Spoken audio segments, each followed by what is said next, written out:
नमस्कार, स्वागत है आपका। मैं हूं आपके साथ ऋषु त्यागी।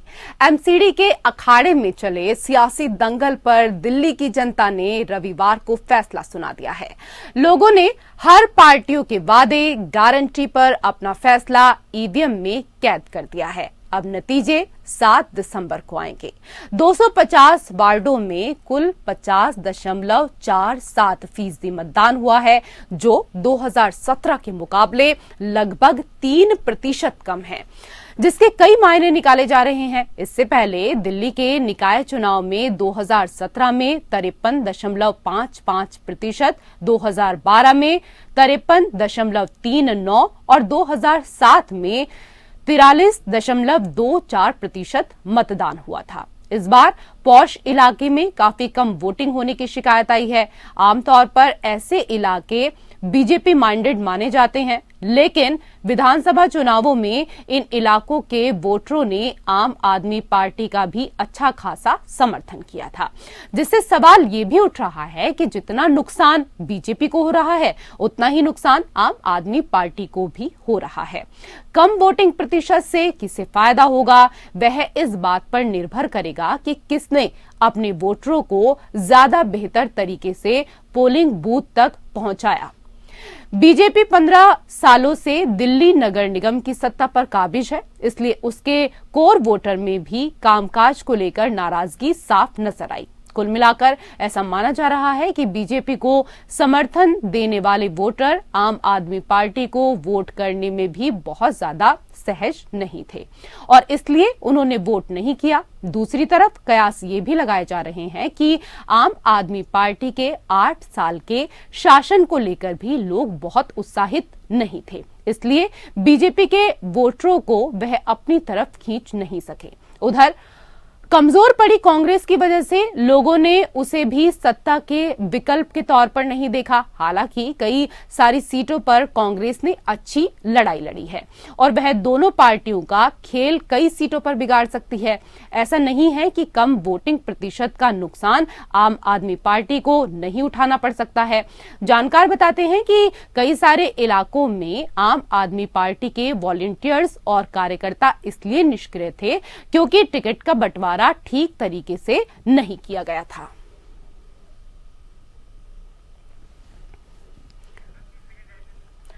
तो एमसीडी चुनाव में कौन मारेगा बाजी, इसी को लेकर आज हम चर्चा करेंगे। हालांकि अगर मतदान प्रतिशत को लेकर बात की जाए तो जितनी उम्मीद जताई जा रही थी उतना मतदान प्रतिशत नहीं हुआ और अब 7 तारीख का सभी को इंतजार है, क्योंकि 7 तारीख को नतीजे घोषित हो जाएंगे। दिल्ली में किसकी बनेगी मिनी सरकार, ये क्लियर हो जाएगा 7 तारीख को।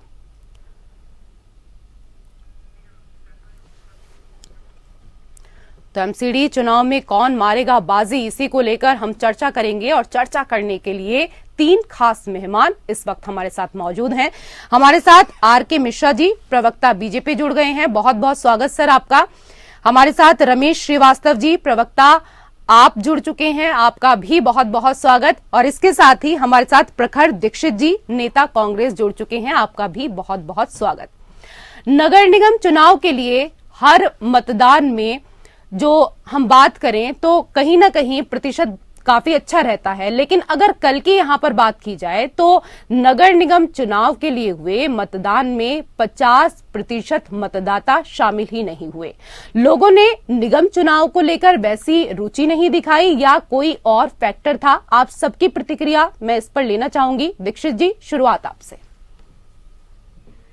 जी देखिए, मेरी समझ में तो एक निष्पक्ष सी बात कहूंगा कि शहरी क्षेत्रों में वैसे भी थोड़ा परसेंटेज कम रहता है ग्रामीण क्षेत्रों को लेकर के और अंचलों को लेकर के, लेकिन नगर निगम में हो रही जिस तरीके से कमी दिखाई दी उससे पता लगता है बहुत साफ सीधे तरीके से कि कहीं ना कहीं जनता जो है वो दुखी है या जनता ने उत्साह नहीं दिखाया आपकी तरफ और ना ही बीजेपी की तरफ, जो ही दोनों सत्ता में है, चाहे एमसीडी की आप बात करें और चाहे आप दिल्ली की सरकार की बात करें। मुझे लगता है कि इसका बेनिफिट जो है वो कांग्रेस को 100% जाना चाहिए। श्रीवास्तव जी, देखिए, ऐसा है कि जो ये चुनाव हुए वो बदलाव का चुनाव थे। तो जिन लोगों को भी एमसीडी में सरकार में बदलाव की आकांक्षा थी वो घर से निकले और उन्होंने हमारी पार्टी को वोट किया। तो इसलिए हम इस बार बदलाव की अपेक्षा कर रहे हैं कि दिल्ली की जनता ने एमसीडी में सरकार बदलने का निर्णय करके भारतीय जनता पार्टी को बाहर का रास्ता दिखाया है और हमें सेवा का मौका मिलेगा। चलिए एक बार मिश्रा जी से और प्रतिक्रिया ले लेते हैं, उसके बाद सवालों का सिलसिला आगे बढ़ाएंगे। मिश्रा जी। रेशु जी, यहाँ पर देखिए अपने अपने सबके विश्लेषण है।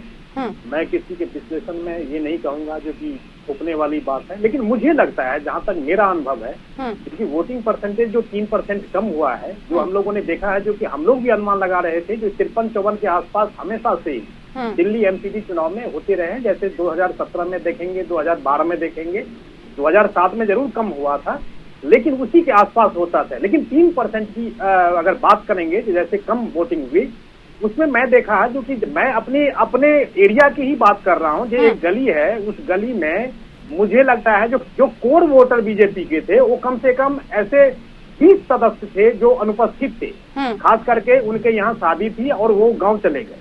तो ये सारी जो व्यवस्थाएं दिल्ली के अंदर में अभी हमने देखा है, जो कि ये जो अभी शादी का मौसम है उसमें बहुत सारे इन्वॉल्व अभी हैं, बहुत सारे सदस्य जो है सो वोटर जो है, तो संडे का भी दिन था, वोटर जो है सो उसमें मार्केटिंग भी कर रहे थे। तो ये सारी व्यवस्थाओं को अगर हम देखेंगे तो इस तरह से भी कहीं ना कहीं फर्क पड़ा है वो 2 से 3% का, इसमें कोई दो मत नहीं है। हाँ, ये जरूर है, ये जरूर है जो कि 8 सालों से जिस तरह से विधानसभा के अंदर में आम आदमी पार्टी की सरकार रही है, वो नाराजगी कहीं ना कहीं इसमें भी दिखाने के लिए कि उस पार्टी के साथ इसको भी जोड़ा गया है। तो मुझे लगता है जो कहीं ना कहीं इस तरह का नुकसान जरूर हुआ है 3%। ठीक है रमेश जी, बीजेपी और कांग्रेस दोनों का आरोप है कि मतदाता सूची में गड़बड़ी हुई है।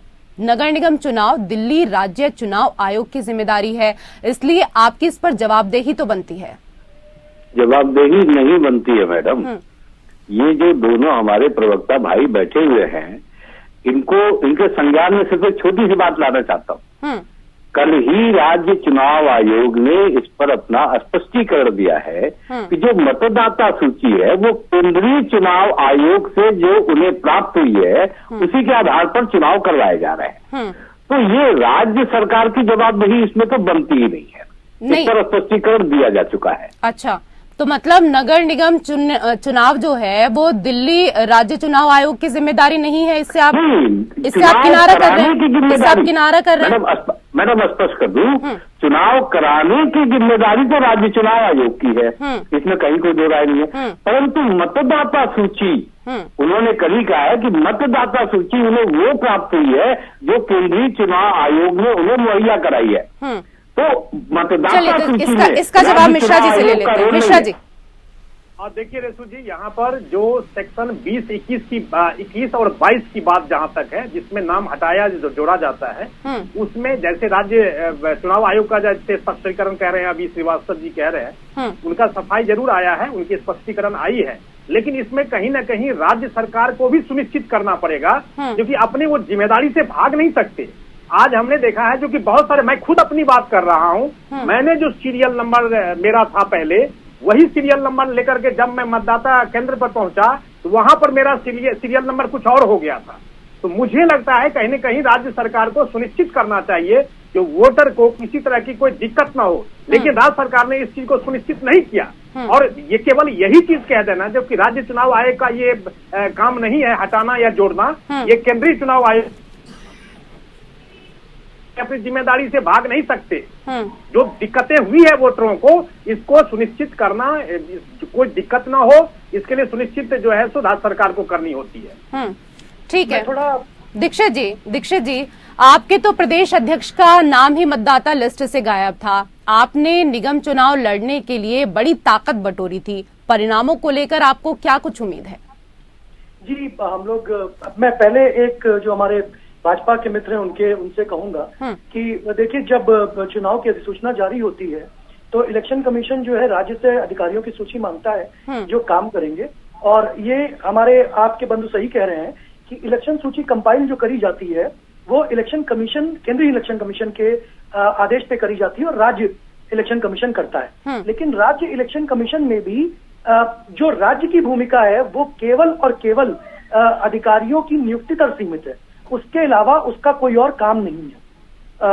तो मैं बहुत जिम्मेदारी से इस बात को कहना चाहता हूं कि जिम्मेदारियों से पल्ला झाड़ लेना कोई सही बात नहीं है। और दिल्ली तो सबकी है, दिल्ली में प्रदेश में केजरीवाल जी हैं और एमसीडी में बीजेपी बैठी है और दिल्ली में केंद्र के स्तर पे मोदी जी बैठे हुए हैं। तो दिल्ली में ये चीज होना इस चीज का परिचायक है कि जो सुप्रीम कोर्ट ने कुछ समय पहले इलेक्शन कमीशन को लेकर के कहा है कि इलेक्शन कमीशन में बहुत गड़बड़ियां चल रही हैं, नियुक्ति से लेकर के इलेक्शन कराने तक। मैं इस बात को सही मानता हूँ।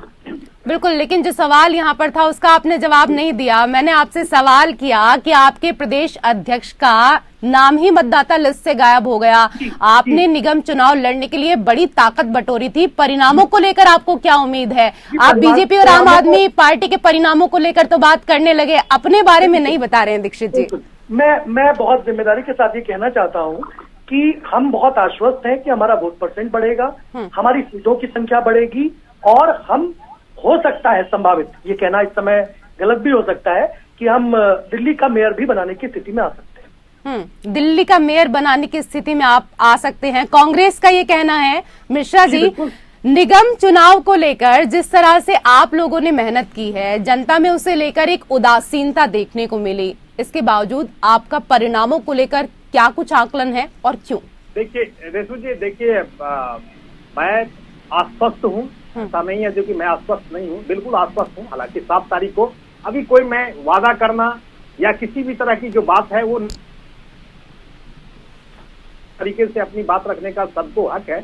लेकिन मैं एक चीज जरूर कहूंगा यहाँ पर, जो कि आप देखेंगे पिछले परिणामों के, मतलब 15 साल से आज अगर बीजेपी एमसीडी में है अगर, और उससे पहले 15 साल पहले कांग्रेस रहा करती थी, लेकिन आज कांग्रेस का जिस तरह से दिल्ली में नामो निशान खत्म हो चुका है, ये बहुत ही सोचनीय और बहुत थिंकिंग करने वाली बात है। तो जिस तरह से बिल्कुल मरणासन स्थिति में कांग्रेस चली गई है, ये जरूर है। मैं दीक्षित साहब का सम्मान करता हूँ, ऐसा नहीं है जो कि अब उन्होंने कहा है तो बहुत बिल्कुल सम्मान है उनका। लेकिन मुझे लगता है कहीं ना कहीं जो जनता का आशीर्वाद है वो हमारे काम के ऊपर, हमारे जनता के साथ जो कनेक्टिविटी है, जनता की समस्याओं को लेकर के हम जिस प्रखरता के साथ उनके सामने आए हैं। और बिल्कुल सही आपने कहा, दावा तो कोई भी कर सकता है दीक्षित जी, लेकिन जनता किसको आशीर्वाद देगी ये तो जनता ने ही तय किया है, जो 7 तारीख को क्लियर हो जाएगा। रमेश जी, मेरा सवाल आपसे है, मेरा सवाल थोड़ा लंबा है, थोड़ा ध्यान से सुनिएगा आप। निगम के एकीकरण के बाद मेयर के पद का महत्व बढ़ जाएगा। निगम के विषयों में दिल्ली सरकार की तुलना में बस 19-20 का अंतर है। शिक्षा, स्वास्थ्य, सड़क, सफाई, पर्यावरण और कर संग्रह, सब में निगम की भागीदारी है। एक क्षण के लिए मान लीजिए कि परिणाम आपकी अपेक्षा के अनुरूप नहीं रहे, तो मुख्यमंत्री के चेहरे के समानांतर मेयर का पद होगा, तब ऊपर केंद्र नीचे मेयर, यह तो आपकी राजनीतिक घेराबंदी हो जाएगी। दूसरी ओर परिणाम आपके पक्ष में आया तो पार्टी पावर भी 2 हिस्सों में बटेगी। ऐसा नहीं है, देखिए परिणाम हमारे पक्ष में आएगा ऐसी हम उम्मीद भी कर रहे हैं।